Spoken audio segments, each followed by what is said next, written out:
Hi and hello watch fans and welcome back to the Glass Igloo outside the pavilion at Geneva Watch Days 2025. We're here for our last interview of the day with Federico Ziviani from Gerald, one of the brands I really struggle to pronounce because I do not speak French.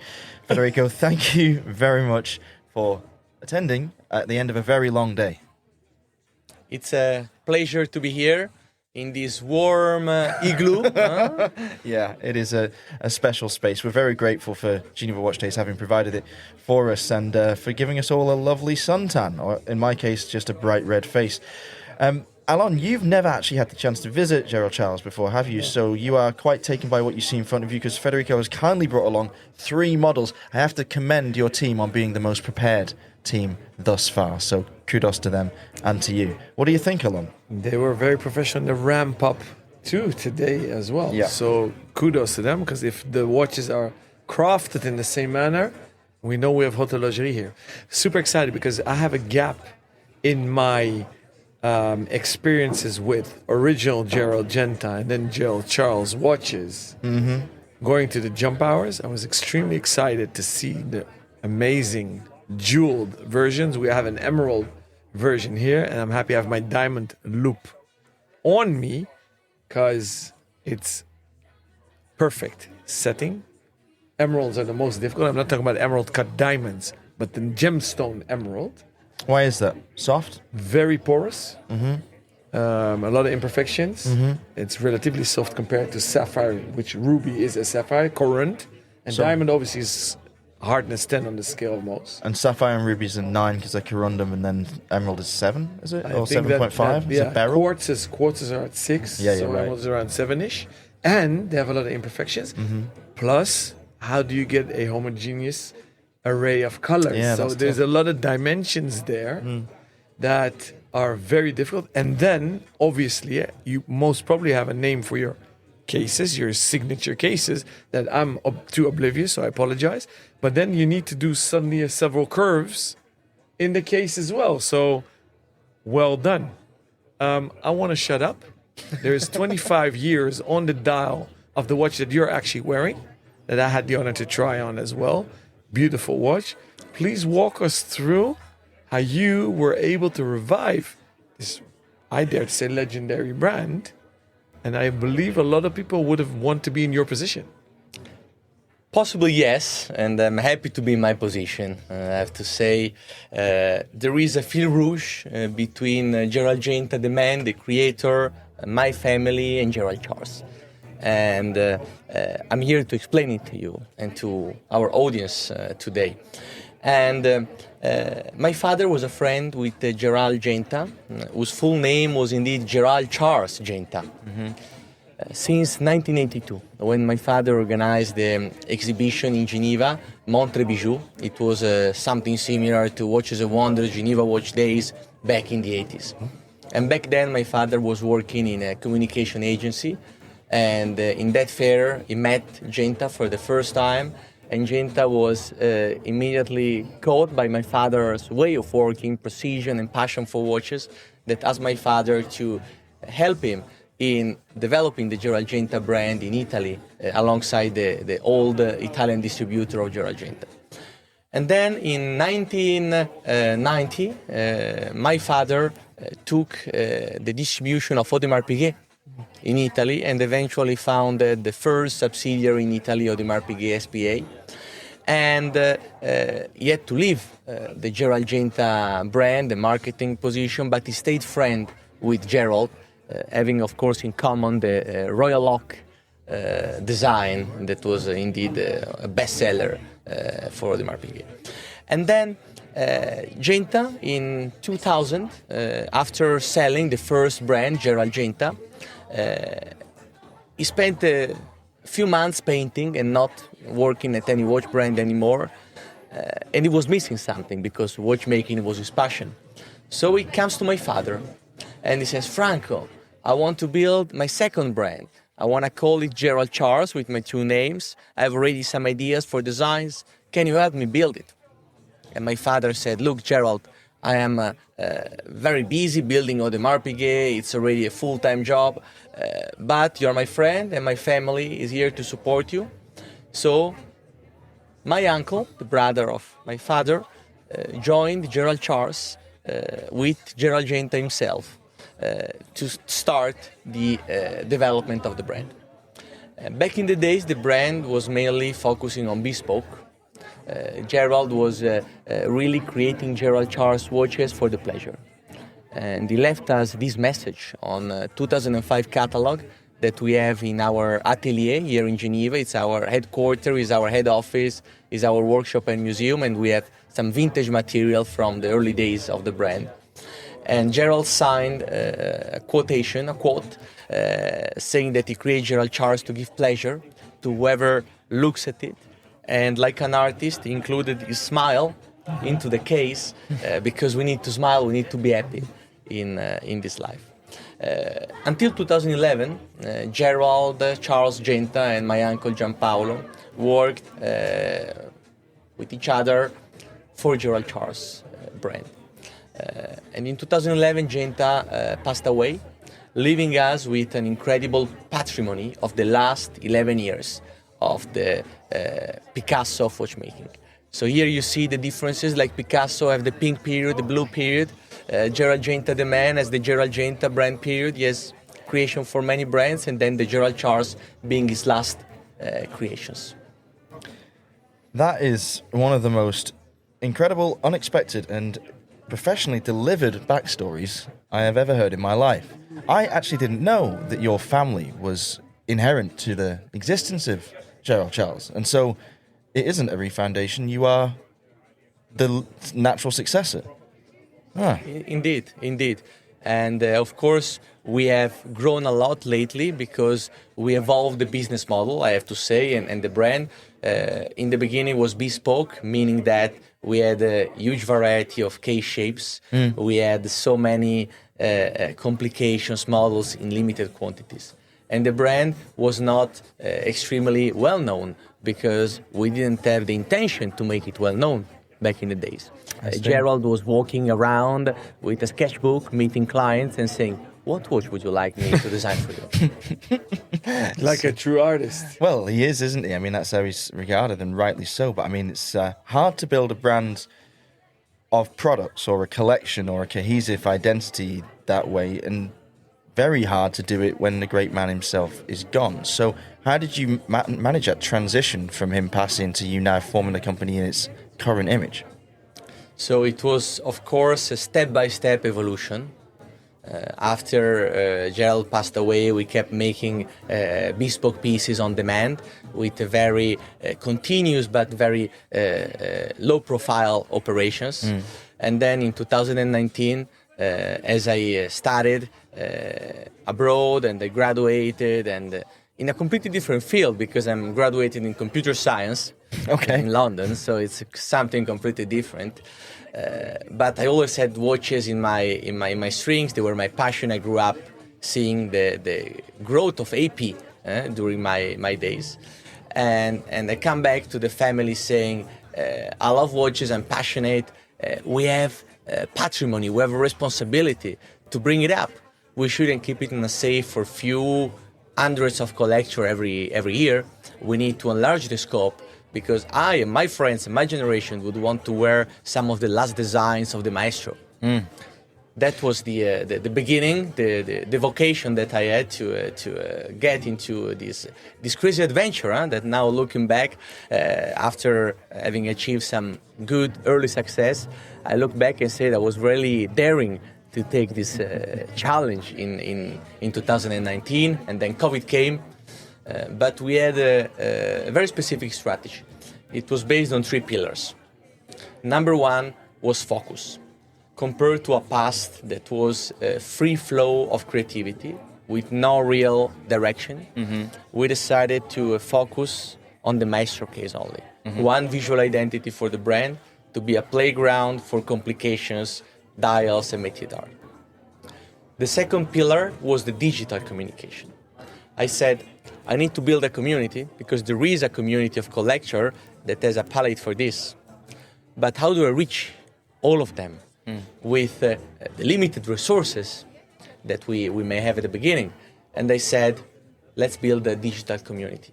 And this is how I started to engage from my IT background into very smart campaigns online and making it our page, our community, our people wearing the brand, getting involved into the project. So we were reposting collectors, buying the watch. We were talking with everybody that was asking questions in a very personal manner, and we built a digital community. And the third pillar that we have today came eventually, which is the physical element. So in the past, being made on bespoke, we didn't have many retailers. We didn't have a physical presence of the brand, and now we have 110 doors. Wow. We have our atelier here in Geneva. We are all over Europe. Italy is one of our biggest markets. Middle East is incredibly strong. We are in the UK with Watches of Switzerland. We are in the US. We are in Japan. We are in Hong Kong, Singapore. And all this growth, physical growth in stores, happened just in the last 6 years, from 0 doors to 110. Well, that is incredible. But how did you do it? I mean, how big's your team? How many watches do you produce a year? That's a huge number of retailers to sustain. How did I do it? Working hard with the good ideas and the good support from the collectors. I'm really thankful to our collectors that support us every day. I say my objective is to deliver long-term value to everybody that buys a Gerald Charles. That's my number one objective. I'm 30 years old. You're 30 years old. You've done this already. I'm 30 years old. I turned 30 on the 2nd of August, just recently. Wow. Congratulations. So, I was 29 a few months ago. So what we're saying is that moving from 0 to 110 doors needed some team growth as well. Yeah. And we moved from 3 people in the team to 40 people right now. We divided the markets with the brand and sales managers, marketing teams, production scaled up. The atelier is one demonstration of this need to have more watchmakers. But we also had to implement our IT system to be efficient. I really like efficiency. And I managed to get a great friend on board, which is Octavio Garcia, which was a designer at Audemars Piguet, and knew Genta, because they worked together at the 40th anniversary of the Royal Oak. And Octavio is working with our design team to bring this growth, product growth, in the recent years as well. So just to make sure, the company actually never went dormant. Your uncle was always there. You studied, you came back from London and joined the family business. Exactly. My uncle retired. Now, today. Yes. Yeah. Back in 2019. He wanted to retire, and I couldn't see that great patrimony going dormant, and that's why I wanted to... Amazing. So you call the Smile case the Maestro, that's the name. Gerald Genta designed that. Currently, that's the only case you have in the collection, in the focus strategy. When you were doing bespoke, were there other cases? So many of them, and I invite you to see some of them in our atelier here in Rue de Mont Blanc 3. We have the Renaissance case, the Turbo case, the Sports side, the Seaside. We made a few thousands of those watches in limited series, limited edition in the past, and they're very rare now on the secondary market. Every time I find one, I try to get hold of it, because it has a historical value, being a watch touched and manufactured by the maestro himself. So that answered my follow-up questions. What will be the next case? Well, we have a lot of options. I'll jump to the follow-up question in that case. No pun intended. Do you guys dare to make a case under the Gerald Charles brand that wasn't designed by the maestro himself? Oh, interesting. That's a great question, and this the first time I get asked it. And trust me, I did many interviews. Is it really the first? Well done. Well done. It is a great question. I've been actually thinking about this question for 20 years. Okay. We obviously are. I had the honor to meet Mr. Genta twice. Oh, wow. And I remembered vividly as a child. on the bridge in Basel World from hall 1 to 5 where the AHCI is. Yes. So I remember that, and I'm infected also. It's now uber trendy to speak about Gerald Genta and his brand, but I've been actually following his brand because the Tay family bought out his brand, which they later sold to Bulgari. Today it's in the LVMH vertical. But I actually liked very much what he did under his own brand, your brand. And I've been thinking it creates a burden on your shoulders as a brand that say, hey, am I locked into what he has done? Or can you do the next chapter? So that's always what I've wondered. It's a great question, and I think we're already writing the next chapter, but respecting the legacy. Yeah. You can see it in the watches on the table today. So we have, for example, the tennis watch. Okay, it has still the maestro shape, but look at his interpretation. Completely different.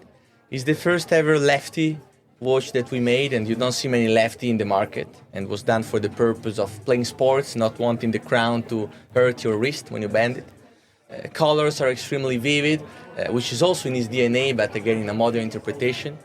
Extra thin and waterproof to 100 meters. Compared to another watch that is more close to his original legacy, it has more of a Baroque feeling, more of a vintage feeling, the Jumping Hour, which is one of his great classics. But again, in the past he used to make it in white gold. We brought it to titanium. In the past was only 30-meter waterproof, which means you cannot even wash your hands. And now it's 100-meter waterproof. We improved the ergonomics. So we evolve his legacy, but we don't want to move away from it because I think we need to respect the name that is on that dial. And the strongest evolution that you could see today is the Master Link watch. So the Master Link watch comes from an original sketch of Genta himself, made in 2007 for a full set integrated bracelet, made on an order from the Sarawak royal family. Sarawak is in Malaysia.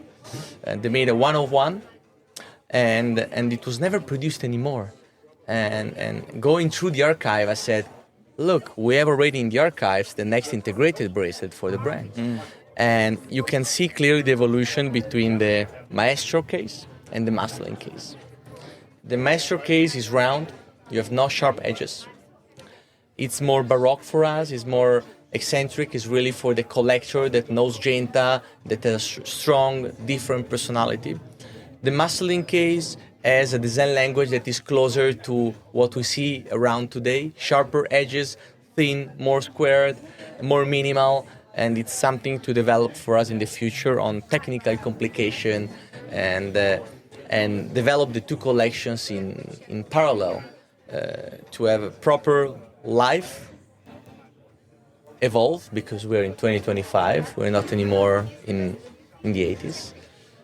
But I believe that we have a responsibility to defend the legacy. And if I remember correctly, 'cause I held the bracelet first time, but what's special about it, the bottom part of the bracelet has the waves, the curves, and the top is straight. Is that correct? That's Maybe correct. you can hold it up for the camera because I know you're using with the glove. So that is also special because there is no other, and I don't want you to even raise the topic of genus.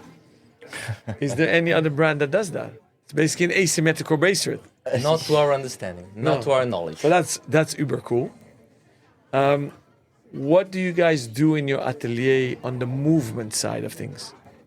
So we work on finishings mainly, work on assembly, work on regulations, work on testing. It's a high technical atelier. So our technical development team, we have engineers that work at the beginning together with our trusted partners on the conception and on the habillage, and then we take care of the testing, the finishing, the assembly to make sure that the quality matches our standards. And trust me that you may get surprised on, and I got surprised getting into the back office of the watch industry, how much drive and push is needed, is required also to the best artisans, the best partners, and the best engineers to really achieve the top quality level.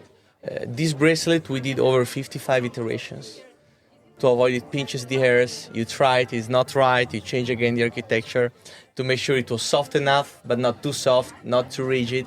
So, and the movement is the same.